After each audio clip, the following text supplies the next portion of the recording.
விழுப்புரம் அருகே முன்விரோதம் காரணமாக வீட்டில் வைத்திருந்த வேர்க்கடலையை திருடி சென்ற நபர்கள் மீது நடவடிக்கை எடுக்க கோரி காவல்துறை துணைத் தலைவர் அலுவலகத்தில் புகார் மனு அளித்த சம்பவம் பரபரப்பை ஏற்படுத்தியுள்ளது.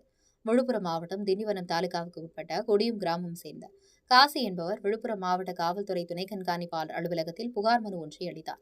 அதில் கடந்த 23/10 வீட்டில் இரவு தூங்கிக் கொண்டிருந்த போது சென்னை கோவலம்பாக்கத்தை சேர்ந்த உறவினர்கள் முன்விரோதம் காரணமாக வீண் வம்புக்கு இழுக்கும் வகையில் கோவிந்தம்மாள் அவரது அம்மா இந்திராணி அவர்கள் மகள்கள் அத்துமீறி வீட்டுக்குள்ளே நுழைந்து வீட்டுக்குள்ளே இருந்த வேர்க்கடலை மூட்டைகளை கட்டிக்கொண்டு திருடி சென்றனர். இதனைத் தொடர்ந்து அவரிடம் தூங்கி எழுந்த காசி என்பவர் இதுகுறித்து கேட்டபோது அவர்கள் தகாத வார்த்தைகளால் திட்டி அங்கிருந்து அனைத்தையும் எடுத்துக்கொண்டு சென்று விட்டனர். காசி என்பவரை தாக்கிவிட்டு அங்கிருந்து தப்பி ஓடிவிட்டனர். இதனால் அவர் திண்டிவனம் அரசு மருத்துவமனையில் சிகிச்சை பெற்று வந்த நிலையில் எதிரிகள் மீது நடவடிக்கை எடுக்க கோரி திண்டிவனம் காவல் நிலையத்தில் புகார் கொடுத்தும் எந்த நடவடிக்கையும் எடுக்காததால் நேற்று விழுப்புரத்தில் காவல்துறை துணைத் தலைவர் அலுவலகத்தில் நடவடிக்கை எடுக்க கோரி புகார் மனு அளித்தனர். இதனால் பரபரப்பு ஏற்பட்டது. விழுப்புரம் செய்திகளுக்காக ஆர். வசந்தகுமார்.